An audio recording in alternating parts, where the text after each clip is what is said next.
غریبانانو په هر وخت کې د دین دپاره قرباني ورکړې ده. زموږ تاریخ موجود دی د نبي علیه السلام زمانه کې اصحاب صفه چې وو دا غریبانان خلک وو، دا د لوږې او د تندې والا خلک وو. نبي علیه السلام پسې به صفونه ولاړو، د لوږې نه به چې دی راپرېوته. محترمو عزتمندو په بدن باندې پوره کپړې نه وي، خېټه چې دی د هغوی خوراک چې دی څو ورځې نهارې تېرې کړې دي. لیکن کله چې د یمامه جنګ راځي محترمو عزتمندو، کله چې د مسیلمة الکذاب مقابلې دپاره د خلکو ته تیارې ترغیب ورکړی کېږي، د اسود عنسي دپاره د مقابلې ترغیب ورکړی کېږي، هغه خلک چې په ګېډه باندې ماړه نه دي، هغه خلک چې په بدن باندې کپړې نشته، هغه خلک چې هغوی ته به خلکو سپک کته. الحمدلله موږ ته تاریخ پرېښودو چې ګوره دا د مال سره تعلق نه ساتي، دا د خانې سره تعلق نه ساتي، دا ایمانی جذبې سره تعلق ساتي، دا د الله د محبت سره تعلق ساتي، دا د رسول الله صلی الله علیه وسلم محبت سره تعلق ساتي. ځان قرباني کو، ځان ورکو، مال ولګولو، جان ولګولو، خپلې ښځې کونډې کې خپل بچي یتیمان کو. لیکن موږ ته تاریخ داسې پرېښودلی چې انشاءالله چرې به موږ چې دی زموږ همت به پستېږي نه، زموږ همت به کمزوري کېږي نه، چرې به موږ نه بوزدله کېږو. انشاءالله دې ته به موږ تاسو ټول تیار یو که نه یو تیار؟ زموږ ستاسو راجمع کېدل په دې خبره باندې دي چې څونه انبیا علیه السلام راغلي دي. په دغه انبیاو کې د ټولو نه ړومبی پیغمبر حضرت آدم علیه السلام و. د آدم علیه السلام نه بل پیغمبر مخکې نه دی تیر شوی، او د ټولو نه آخري پیغمبر هغه امام الانبیاء محمد رسول الله صلی الله علیه وسلم دی.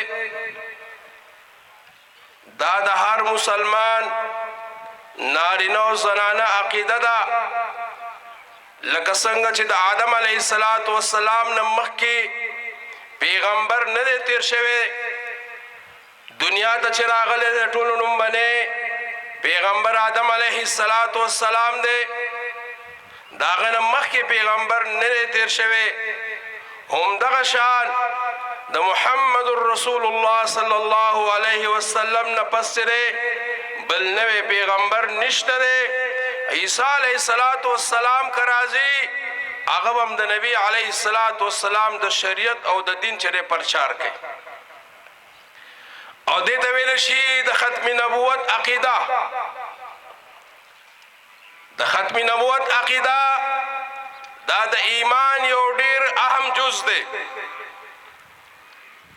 د ختم نبوت په صدق سره نن د دې امت چې دی دې ته بهترین امت ویلی شي. د دې ختم نبوت په وجه باندې دا امت چې دی د ټولو نه اخر کې راغلی دی، او د ټولو نه اول به چې دی جنت ته ځي. د ختم نبوت په وجه باندې د نورو امتونو ګناهونه به د هغې په دروازه باندې لیکلی کېده، د هغې سزا به سخته وه. دې امت باندې د ختم نبوت په وجه باندې که دی هر څومره ګناهونه وکړي او په اخلاص سره توبه وباسي، ګناهونه خو الله ورته معاف کوي، بلکې حدیث کې راځي چې الله رب العزت د ده ګناهونه چې دی په نیکو سره بدلوي. دا څومره فضیلت چې الله دې امت ته ورکړی دی، او څومره خصوصي رحمت او فضل چې الله په دې امت باندې کړی دی. دې امت ته چې کوم شان ورکړی دی، کوم عبادات ورته ورکړي دي، کوم معاملات ورته ورکړي دي، محترم و عزتمندو دا د دې ختم نبوت په وجه باندې. عقیده د ختم نبوت محترم و عزتمندو دا یو ډیره اهمه عقیده ده. دا د هر مسلمان نارینه زنانه دپاره په دې باندې پوهول دا د هغې دپاره لازمي او ضروري دي. نن په دې عظیم الشان کانفرنس کې زموږ استاسو راجمع کېدل د دې خبرې دپاره دي که چېرته د عقیده د ختم نبوت د تحفظ دپاره زمونږ د ځان نظرانه پیش کولی ځان به پیش کوو، که د اولاد نظرانه پیش کولی اولاد به پیش کوو، که د مال نظرانه پیش کولی د مال نظرانه به پیش کوو.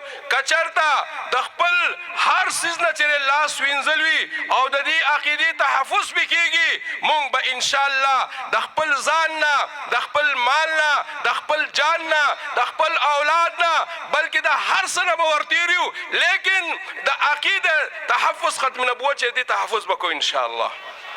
کوو به که نه به کوو؟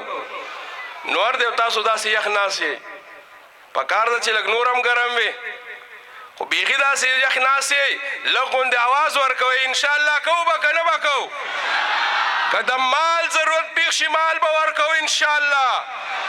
نن محترم عزتمندو دا کانفرنس چې دی دا معمولی مه ګڼئ، بلکې دا پوره دنیا ته عالمی باطل ته چې دی د دې خبرې یقین دهاني ورکول دي. که چېرته یو طرف ته یهود نصوارا او باطل قوتونه چې دی راجمع شوي دي او د قادیانانو سپورټ کوي، د قادیانانو چې دی مرسته کوي، نو الحمدلله زما مسلمانان رونه اوس هم چې دی هماغه شان جذبه لري چې سن 53 کې لروله، سن 74 کې لرو ده.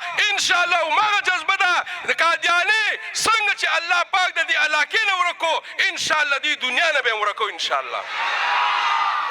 دا دې څوک نه وایي چیرې قادیاني سره امریکا ده، قادیاني سره چیرې لندن دی، قادیاني سره چیرې یهودي دی. وروره په دې باندې مونږ مه یاروئ. زمونږ تاریخ پروت دی، زمونږ د اکابرینو تاریخ پروت دی. زمونږ د اکابرینو تاریخ داسې نه دی، زمونږ د مشرانو د صحابو تاریخ داسې نه دی چې هغه مونږ ته بزدلي وښیي، هغه مونږ چې دی د هغې زمونږ حوصلې پستې کړي. مونږ کله هم چې سستي مونږ کې راځي، مونږ د خپلو اکابرینو د خپلو صحابو تاریخ ګورو، مونږ د خپلو اکابرین دیوبند تاریخ ګورو. الحمدلله د هغې وینه چې دی څنګه جوش وهلو، د هغې اکابرین دیوبند وینه زمونږ بدن کې چلیږي، د هغه صحابو د دین وینه چې دی او د غیرت وینه چې دی هغه زمونږ بدن کې چلیږي. انشاءالله مونږ د چا نه په هیڅ حال باندې چې یریږو نه انشاءالله. دا یو امریکا ده او که قادیانی دی کار څه دی؟ دا دې وي الحمدلله زما هغه نوجوان چې هغه ټکې مونږ نه کوي، زما هغه نوجوان چې هغه جومات ته هم نه ځي، زما هغه نوجوان چې هغه نشه کوي، هغه چېرته قرآن هم نه دی راغستی. دا زما یقین دی که چېرته د ختم نبوت مسله راغه او خبره راغه د دې تحفظ دپاره د ځان پیش کولو موقع راغه، زما یقین دی چې دغه نوجوان به زما د تو نه مخکې چې د قرباني ورکوي. او داسې شوي هم دي، داسې نه لګین چې داسې نه دي شوي. تاسو تاریخ وګورئ، نوجوانان څنګه چې تاسو یو واقعه په ذکر کېږي چې یوه زنانه ده او د هغې د زوی واده دی، کله چې سن 53 غالبا په هغه وخت کې یو کراس ریډ کراس و چې په چا به ویل چې ختم نبوت زنده‌باد، ګوله به یې پرې چلوله. تپوس یې وکړو دا څه چل دی؟ وایي دغه رنګې چل دی. زوی ته وایي بچیا یو خبره واوره، ما چې تاله پی درکړي دي دپاره مې درکړي چې د دین دپاره به چې دی قرباني ورکې. بچیا ورځه بې د بچي واده دی، بچیا ورځه بې، خو یو خبره واوره، که چېرته تا ګولۍ په ملا باندې وخوړه، په شا باندې وخوړه او په سینه دې تا ګولۍ نه وخوړلې، زه تا ته خپل د سینې پی نه بخم. محترمو دا داسې خبره نه ده. که څوک په دې بدګمانۍ کې وي او په دې غلط فهمۍ کې وي چې یاره مسلمانان چې دا غټ خلک خو د عقیدې ختم نبوت سره نه دي، دا غریبانان به څوک وي؟ نه محترمو عزتمندو، الحمدلله دې غریبانانو په هر وخت کې د دین دپاره قرباني ورکړې ده. زمونږ تاریخ موجود دی، د نبي علیه السلام زمانه کې اصحاب صفه چې دا غریبانان خلک وو، دا د لوږې او د تندې والا خلک وو. نبي علیه السلام پسې به صفونه ولاړو، د لوږې نه به چې دی راپرېوته. محترمو عزتمندو په بدن باندې پوره کپړې نه وي، خېټه چې دی د هغوی خوراک چې دی څو ورځې نهارې تېرې کړي دي. لیکن کله چې د یمامه جنګ راځي محترمو عزتمندو، کله چې د مسیلمة الکذاب مقابلې دپاره د خلکو ته تیارې ترغیب ورکړی کیږي د اسود انسی لپاره د مقابلې ترغیب ورکړی کیږي هغه خلک چې په ګیډه باندې ماړه نه دي، هغه خلک چې په بدن باندې کپړې نشته، هغه خلک چې هغوی ته به خلکو سپک کته. الحمدلله موږ ته تاریخ پرېښودو چې ګوره دا د مال سره تعلق نه ساتي، دا د خانې سره تعلق نه ساتي، دا ایمانی جذبې سره تعلق ساتي، دا د الله د محبت سره تعلق ساتي، دا د رسول الله صلی الله علیه وسلم محبت سره تعلق ساتي. ځان قرباني کو، ځان ورکو، مال ولګولو، جان ولګولو، خپلې ښځې کونډې کې خپل بچي یتیمان کو. لیکن موږ ته تاریخ داسې پرېښودلی چې انشاءالله چرې به موږ چې دی زموږ همت به پستېږي نه، زموږ همت به کمزوري کېږي نه، چرې به موږ نه بوزدله کېږو. انشاءالله دې ته به موږ تاسو ټول تیار یو که نه یو تیار؟ هسې وایي که ګپ لګوئ، که اوس راته وي چې ورځئ به ورځو به پې چېرته به ورځو؟ انشاءالله تاسو که تا چیني نه د سپینه وړی نه او د شیخ محمدونه خو الله ورک که اوس خو غله ګرځي وایي چې مونږ داسې یو، تاسو چې هر څنګه یو مونږ هم داسې یو. الحمدلله مونږ د چا نه کم نه یو. انشاءالله تیار یو که نه یو تیار؟